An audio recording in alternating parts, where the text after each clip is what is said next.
Sun Tzu said, "The art of war is of vital importance to the state." Bjorlander said, "The art of StarCraft 2 is of vital importance to the player. It is a matter of life and death, a road either to safety or to ruin. Hence it is a subject of inquiry which can on no account be neglected. It is a matter of precious MMR, so it cannot be ignored." The art of war, then, is governed by 5 constant factors, to be taken into account in one's deliberations when seeking to determine the conditions obtaining in the field.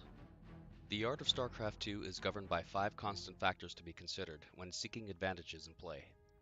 These are the moral law, heaven, earth, the commander, method, and discipline. These are micro, vision, map conditions, the commander, macro, and tactics. The moral law causes the people to be in complete accord with their ruler, so that they will follow him regardless of their lives, undismayed by any danger.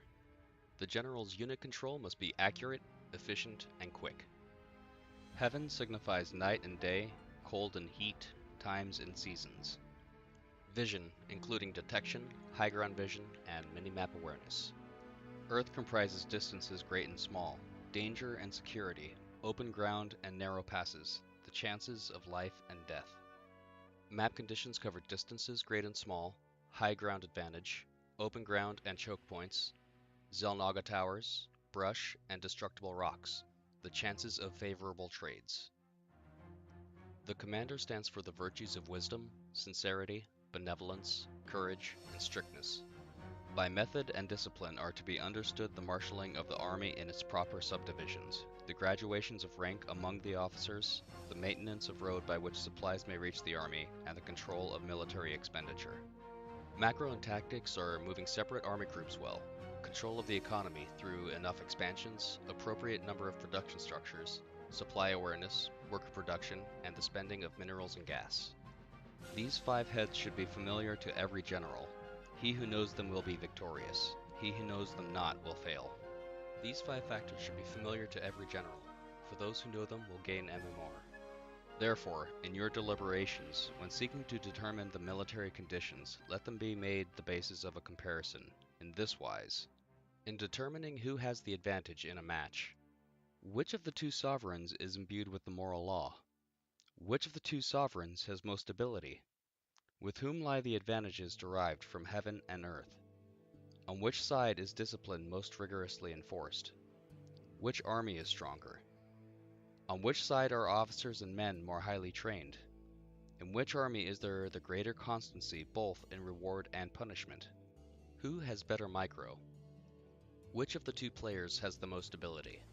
Who has the advantage in vision and map condition?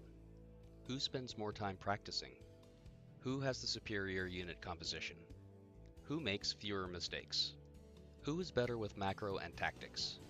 By means of these 7 considerations, I can forecast victory or defeat. By means of these questions can the victor be found. The general that hearkens to my counsel and acts upon it will conquer.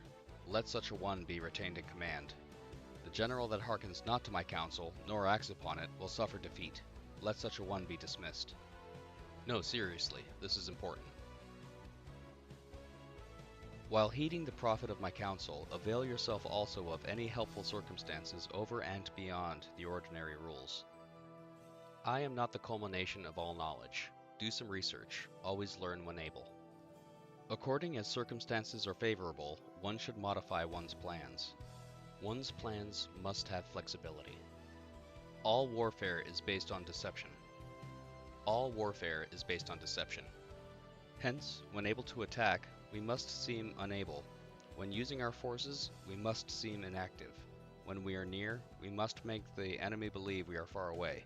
When far away, we must make him believe we are near. As Artosis said, when your opponent attacks, defend. If he defends, expand. If he expands, attack. Hold out baits to entice the enemy. Feign disorder and crush him.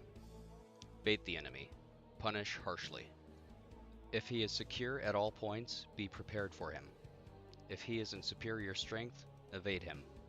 If your opponent is turtled, wait for the push. If they are superior in strength, avoid combat. If your opponent is of choleric temper, seek to irritate him. Pretend to be weak that he may grow arrogant. If your opponent tilts easily, tilt them. If he is taking his ease, give him no rest. If his forces are united, separate them. Don't let your opponent macro up for free. Look to disrupt their growth. If their forces are united, separate them. Attack him where he is unprepared. Appear where you are not expected. Attack your opponent where they are unprepared. Use Fog of War to catch them off guard. These military devices leading to victory must not be divulged beforehand. Deny the opponent's vision on the map. Prevent vision of your tech for as long as possible. Now the general who wins a battle makes many calculations in his temple ere the battle is fought. The general who loses a battle makes but few calculations beforehand. Thus do many calculations lead to victory, and few calculations to defeat. How much more no calculations at all? It is by attention to this point that I can foresee who is likely to win or lose. Practice your strategies for both offense and defense. Alright, that's the first chapter of Art of War translated for StarCraft 2. Just as a reminder, when using the Art of War as a lens to view StarCraft 2, not all text can be directly applied, and this is my interpretation of the teachings. Through the series I'll be using General, Player, and the Commander interchangeably. And in regards to line number 22, I have to say I don't condone NBMing your opponent, but if your opponent starts the match yelling at you for playing a specific race, it might be time for an all-in. Have a good one.